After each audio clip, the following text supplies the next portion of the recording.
Thank you for listening to WRYAT, New Orleans' 5th-ranked public radio station. As always, we're broadcasting live from a prefabricated Home Depot shed located off of South Carrollton by the Popeyes.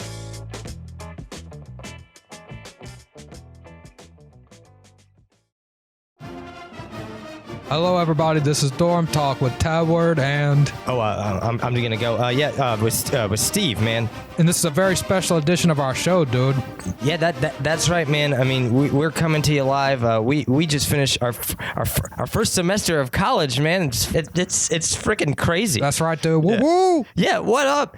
Woo. I'm so heckin' excited, man. I'm just glad those finals are over. That was a lot of slamming down Monster energy drinks and just trying to get through the week before, you know. Heck yeah, dude. I've been drinking those bangs. Oh yeah, man. I've been seeing a lot of people talking about how those should definitely be illegal. Yeah, so. I think I feel like I'm dying most of the time, dude. I feel like my hair on my arms is growing all the time when I drink them, dude. But this is our Christmas show, dude. Yeah, that's right. Our Christmas is for the bros, dude. Yeah. Well, I guess we're one dang bro down, man. Yeah, Trent Renfield took off, dude, to go duck hunting with his pops, dude. Yeah, he had me confused, man. I thought when he was talking about duck hunt, he was talking like the character in Smash Brothers. Yo, me too, dude. I thought he was talking about video games, Because we play a lot of Smash Brothers around here. If y'all didn't know, we play a lot of Smash. And duck hunt's kind of stealth like heckin'. You don't even know, dude. Kind of stealth heckin' good with him, man. He's got my GSP up playing online, but that, dang, that's all right as such, man. You know, that's just it. This ain't right. Smash Talk. This is Dorm Talk, and we're kicking it after our first semester. Tedward, how was your first semester, dog? What do you feel like? Stray C's, dude. I'm kissing the sky, baby. Oh, dang, man. C's good enough for me, dude. I passed. Dude, you did a whole lot better than Trip, man. He went full D for a degree and was like pretty proud of it. Like kind of kept marching around the dorm saying it almost as if he was trying to like heckin' validate himself or something. I was like, I'm still gonna love you even if you're not getting good grades, dude. Well, may not see him again, dude. He like literally just went to breakfast all the time instead of going to class, dude. He went to the IHOP. Yeah, he was not. I mean, he was not crazy about class. I mean, you at least actually like kind of made an effort to show up when you weren't to not want wasted out of my skull, dude. You know what I'm talking about. Yeah, man. Be careful saying that though, dog. I mean, we're not of legal age yet. Oh, I'm legal enough, dude. I'll tell you that much. I mean, I guess so. If that things that didn't make sense made sense, yeah, I could totally see that. Okay, Steve, don't be a puss, dude. Let's right. push through. All right, we're gonna exchange gifts now, everybody. We've got each other a very nice gift for our departure. We're not going to see each other till after the first of the year. So now it's time I'm gonna give you this box. All right, thank you so much, man. I can't believe this is the first time I've ever actually I've never given somebody a present before besides my mom, dude. I never have either, especially not another like grown man friend, like a grown adult friend. I picked it out just for you, dude. Yeah, well, thank you so much, man. Oh, dude. Boom. Yeah, this is amazing. These are little Yoshi slippers, dog. That's exactly what you wanted, right? Yeah. For your little toasty feet. Yeah, dude. I mean, they feel a little. They're like way oversized. Like I definitely have like dang small feet, man. Like this is definitely like you did ask me what if I wore like an 8 or a 9.5, and I don't know why those were the two, but it seems like I told you 8 and you went with a heckin' 10.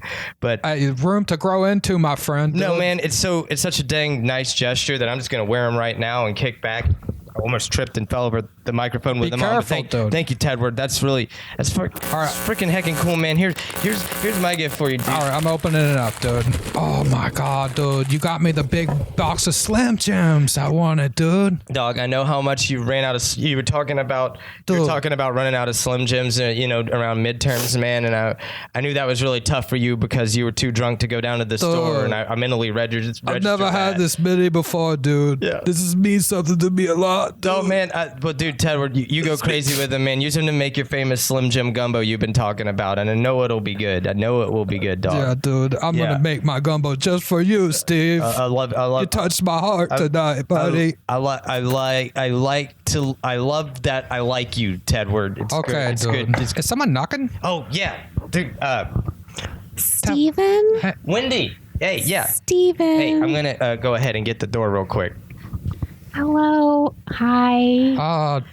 Steven, dude, who's this, dude? Oh, Tedward. This is Wendy, dog. She's my dang. Like the hamburger lady, dude.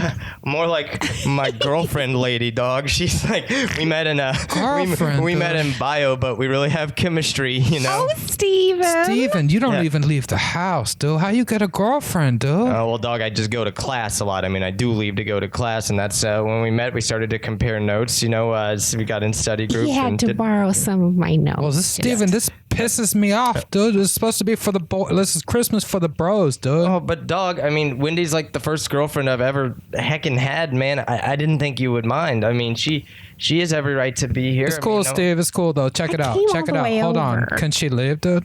Can she get out of here? Well, I mean, physically, she is, you know, she's bipedal. I mean, she's capable of leaving, but I'm not going to ask her to do that. Good. Oh, I just got here. She just got here, man. I thought we could all probably smash it up together and enjoy some of this delicious. Ooh, is that a Slim Jim? Delicious. Dude, you're just going to let her eat it, dude. I mean, dog, you can tell her that you don't want her to eat it. Just going to let her eat it, dude. No, I mean, yeah, she likes Slim Jims. We all so like Slim Jims greasy. together. Listen, dude, this is not how I thought this was going to go, dude. I'm telling you, I thought we were going to be high-fiving and playing Duck Hunt all night. We can still do that, dog. I mean, she's really good at Smash. She's good at Duck Hunt, too. I like video games. She's not like, you know. Some of them, though. Like Call of Duty kind of scares me a little bit. Okay. Oh, what's T? Well, you know, we don't really play that dang stuff. I mean, Trip definitely sounds like he's the guy that likes the guns. I mean, hey, maybe we can all bond over our hatred of Trip. What about that? We could totally do that, dude. You probably don't even know him, but we could tell you some things, dude. Yeah, dude, we're gonna. I filled her in, and it sounds like, you know, she's already. Sounds kind of douchey. I don't know. I mean, he definitely has like a gun thing and a dad thing, and like. She's quick on the draw, dude. She came right after and called him a douchebag, dude. She's got it, man. Why don't we pass around a couple of controllers and some of this delicious nog and tear open a bag of Slim Jims and have ourselves a Dorm Talk night. It's a Christmas miracle, dude. You're one of the bros tonight. Yay. Thank you so much, Tedward, for bestowing one of the bros designation on my girlfriend, Wendy. And thank you, Wendy, for being here. I love that I like you guys at Christmas and the rest of the year. Don't spring your brain or nothing, dude. Thank you, WRYAT, for having us on for Dorm Talk again, dude. We'll see. Actually, Wendy, you know, our sign-off line is "See you in the quad." If you want to tell them to see us in the quad. You gonna let her? Okay, go ahead. Let her do it, man. I mean, come on. Tis the season, Tedward. Tis the season. Merry Christmas. See you in the quad. See you in the quad. She said. See you in the quad, dude. Happy New Year. Merry Christmas, dude. Pass me that controller. Boom. Let's get out of here, dude. Spanky and Dommies is having a sex sale right now. You can buy 3 rooms worth of sex furniture for $600, for $300, for actually $50 down. All sexy senior citizens get a 10% discount. Bad credit, no problem. On welfare or social security? Your newlyweds? No problem. Come see us. I say. This is Spanky and Dommies, the sex palace that will let you have your kinks with no problem. I would like to buy a sex swing and a dungeon bedroom set. You have any credit? No, I receive SSI and welfare. You have to see the special gimp. Your kinks are no problem. I'd like to buy a sex rocker for my living room. You have any credit? No, I filed for bankruptcy. You have to see the special gimp. Your kinks are no problem. I say, come swing by Spanky and Dommies. They are the kinkiest guys in town. Can get you in 50 Shades of Grey for $50 down. Living room sex, bedroom sex. Your kinks are no problems.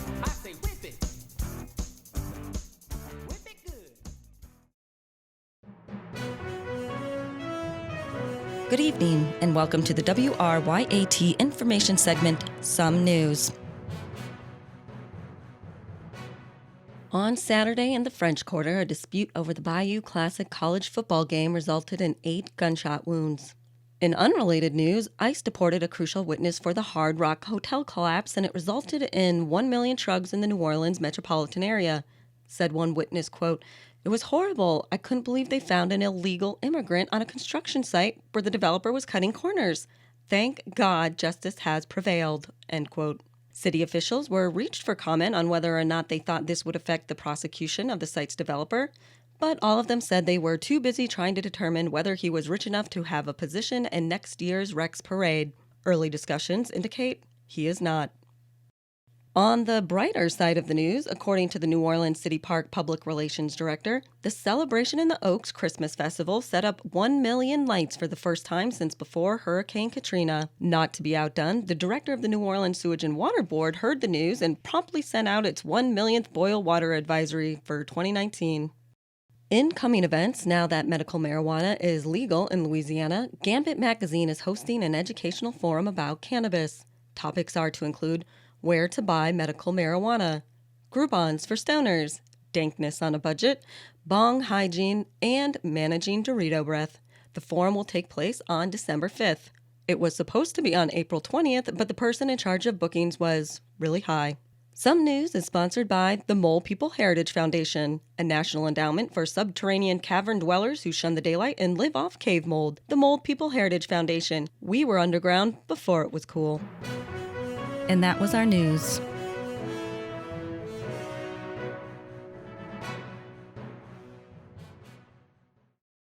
Welcome back, team. Brian TBD from No Sports here to bring you our newest No Sports segment, where we'll be taking a deep dive into a local sports figure or topic. So without further ado, I present to you Today in No Sports History. Today in No Sports History is sponsored by the Gravy Outlet in Metairie, home of the try it before you buy a gravy yacht with other 10,000 flavors of gourmet gravies. Get this. The year was 1980, and the Saints had just suffered another devastating late-season loss to the Los Angeles Rams, bringing their record to an unfortunate 0-12. At the beginning of the following game, in a moment of shame and spontaneity, Saints season ticket holder Agnaldo Rubenstein took a brown paper grocery bag and placed it over his head to avoid having to watch what we all knew would be another embarrassing loss, in addition to ensuring that no one watching at home would know that he was a fan of such a dumpster fire team. Sure, he could have just not attended the game, but season tickets ain't cheap, and the food in the Superdome was pretty good back then, so Rubenstein chose to tough it out with a bag over his head. Sure enough, the idea caught on, as fans could no longer stand the sight of the Saints bending over for another L week after week. There have even been reports of coaches and players for the Saints adopting the aversion tactic until the new coach in 1981, Dick Stanfeld, banned the practice shortly thereafter, noting that the bag greatly impeded their ability to see and thus play the game. This policy would eventually lead several players to gouge their eyes out, making winning even more difficult for the Saints. Those donning the bags began to refer to themselves as the Aints, as an abbreviation for, "You ain't gonna see me watching them Saints." But the term was also later realized to be an alliterative play on the word Saints, so the new nickname stuck. The self-appointed Aints quickly grew in numbers, and soon were the primary focal point of games, as the team itself continued to be a non-factor on the field. Rubenstein, seeing the success of his idea, attempted to monetize the brown paper bag over the head campaign by applying for a trademark, but was rejected, as both the brown paper bag and the act of shamefully placing it over your head had already been claimed by the Nixon administration in 1974. Rubenstein would go on to add eye holes to the brown paper bags in a creative effort to circumvent the previously trademarked shame bags. And while the design change did permit the idea to be trademarked, it also had unintended consequences. Specifically, the Aints could now see the Saints play again through the newly added eye holes. Rubenstein would go on to have some monetary success from the bags, despite fans now being able to see the games. But as the team's success began to increase over the following seasons, the desire to block the view of the games dwindled. After several years of accumulated success, there was just enough player and fan pride to render the bags unnecessary. By the start of the 2006 season, the bags were all but a soggy novelty from a golden brown era past. An era we can fondly remember, thanks to Agnaldo Rubenstein. For real.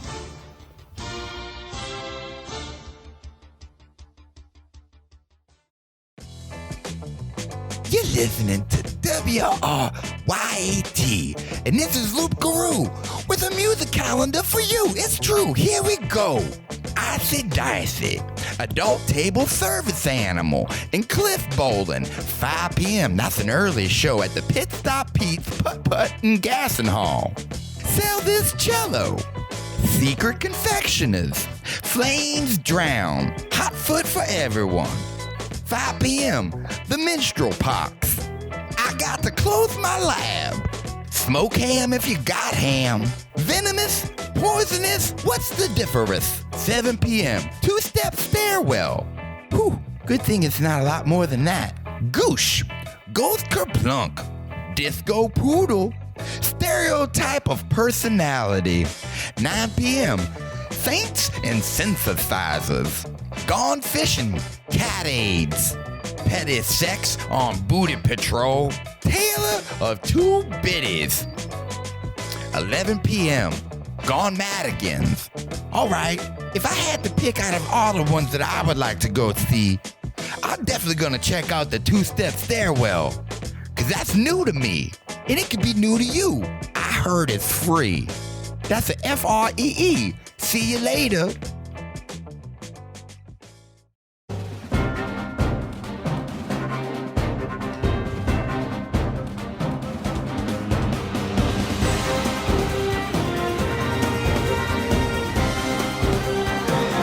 It's another beautiful day in paradise, listeners. But unless you plan on going there, then you may want to step outside and pay attention to the weather here in New Orleans. Ha! Hi, I'm Dan the Weatherman, and you're listening to The Weather Experience on WRYAT New Orleans Guerrilla Radio. Well, hurricane season has finally come to a close, and I'm not talking about Miami University's football team, although I'm sure the residents of Florida will be relieved when that season is over as well. No, I'm talking about the atmospheric phenomena that we are all too familiar with around here, weather hurricanes. And much like the annual tradition of hurricane season, Dan the Weatherman is back on the air to deliver our New Orleans Weather Experience 2019 hurricane season recap. The powers that be had originally predicted this season to be a slightly below average due to an anticipated presence of El Nino conditions during the season. And thankfully for our sunken city, the experts were spot on, as we experience one of the calmest seasons in local history. Once again, New Orleans successfully avoided a direct hit. However, the same could not be said for the East Coast and the Caribbeans, both of which really got it good this year. The season did, however, kick off with some concern, as the first named storm of the season had Louisiana straight in its path. Hurricane Barry made landfall in mid-July as only a Category 1, but as we all know, even an afternoon shower could spell disaster for a city whose drainage systems are always in question. In addition to our precarious drainage situation, the Mississippi River was also already approaching record-high water levels at the time, causing additional concerns of levees being overtopped as Barry's storm surge pushed water back up the river. Thankfully, only bits of the West Bank experienced any river-related flooding, so nothing of significance was affected really. However, there was some rain-related flooding reported throughout the city due to Barry's rainfall, but the worst of the storm continued to push west before making landfall near Marsh Island. Extensive damage from Baton Rouge to Lake Charles was reported, but thankfully only 5,100 greater New Orleans residents lost electricity. Barry caused quite a stir as the first major storm of the season, compounded with the river level and drainage concerns, but when all was said and done, Barry was as anticlimactic as this year's Jazz Fest lineup. That's why we're giving Hurricane Barry a 2.5 out of 5. Not great, but could have been worse. I've been Dan the Weatherman, and this has been our 2019 hurricane season recap presented by The Weather Experience, only on WRYAT.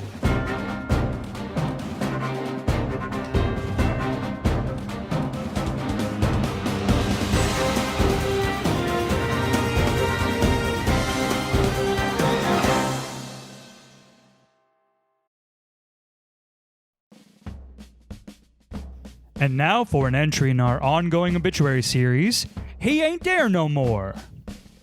The man who invented the Saints Who Dat slogan died Sunday after a long bout with Alzheimer's. Long before he cooked up a gridiron rallying cry, Rutherford Helmsley Pierpont V was born in Manhattan, New York. His mother was a professional fur coat model and pole dancer, his father invented the butler, and all of them were heirs to the Pez brand candy dispenser fortune. Pierpont said his childhood was idyllic, full of ponies and manservants. However, due to a disdain for the taste of terrible candy, Pierpont left the family business in 1956 to pursue his passion for question-based marketing slogans. He created such campaigns as the long-forgotten Busch Gardens slogan, "Where's that?" and the Texas Instruments slide ruler ad, "What's this?" His first major success, however, came with the nationwide campaign for Spam, Why God, Why? Then, in a bid to help combat New Orleans' reputation as the nation's leading training ground for pickpockets, City Mayor Chet Morrison commissioned Pierpont to create a marketing campaign for the newly established Saints football team, and marketing history was made. Pierpont said he initially modeled the chant after his university's yachting team cheer, "Who'd all say they shall defeat those whiffin' poofs?" After many months of careful crafting, he came up with the slogan, "Who are the Saints? Why do people say they are going to beat them? And also, what is football?" Pierpont sent his new slogan to the printing presses for a banner, only the counter worker taking the order was poorly paid and hated his face. Due to that fellow's complete disinterest, the banner came back saying, "Who Dat say they gonna beat them Saints?" The Saints kept the slogan because they knew that if they ever asked who Dat say they're gonna beat them Saints and their opponents replied us, that meant they shouldn't try so hard. Pierpont's last campaign of note was Got Milk. He said he came up with this campaign while thinking about nipples. He spent the last years of his career trying to make slogans that use the semicolon and the ellipses. The results have yet to be seen. His last words were, "Why don't my grandchildren ever visit me?" He is survived by no one. But he has several nephews, 13 of which were the official men who played Doctor Who on TV. Here's an excerpt from this station's interview with Pierpont in 2002. So, Mr. Pierpont, did you watch the Saints play today? What? The Saints. Do you watch the Saints? Who? Okay, I get it. You're joking, right? What? What's going on? What is the favorite campaign that you ever wrote? Is it lunchtime yet? If you had any advice for young marketeers out there, what would you tell them? Are you my son?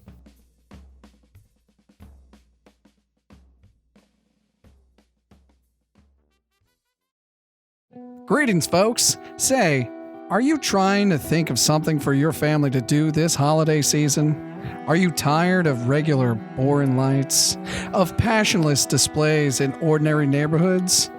Well, did you know that not that far away in City Park is a source of magic like none other? Every year, immediately following Halloween, right after the skeletons are put away in their coffins and the candy is eaten, City Park is transformed. The cold fingers of winter reach into your soul, and nothing but a cup of hot dark brew can warm you up.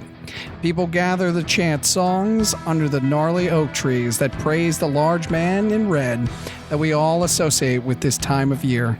A man whose holly berry red suit announces to all that the star of the morning is just overhead. Gather with your friends, family, and brethren, and feast upon mutton and other delicious earthly delights. Watch as the lighting ritual begins each night at dusk and doesn't end till dawn. Your body will writhe with pleasures like none other as you look upon magical creatures with long, pointy noses and horns that twist around like a ballerina in the night. Focus your rationalism and prepare to give your soul over to more fun than one human body can ever withstand. Your curiosity will slither out from your soul as you are drawn to the sights and the sounds. Listen to the screams of children as they run back and forth from one display to another. Hold onto your loved one's hands tightly and take a stroll past other lovers as they are sprayed out like a string of lights on a tree. The magic is alive at City Park, and so is our love of the Dark One. This winter, give yourself over to the Great One and sacrifice that part of yourself that cannot handle the truth of the season. The fallen angel will guide you down covered streets of lights, magic, and entrails of non-believers of the Yuletime. Just sign a contract of admission to this landscape of wonder. Impish creatures who are in service of the Red One will lead you about and show you where you belong. This season, join us for adventure away from the lights and towards a glow of promises. Children are free to enter and to be baptized in the energies of this wonderful ritual. Trade away the lies of your life for the truth of the Great One. Join us for Satan in the Oaks. Take I-10 to the City Park exit, enter through Wisner Circle.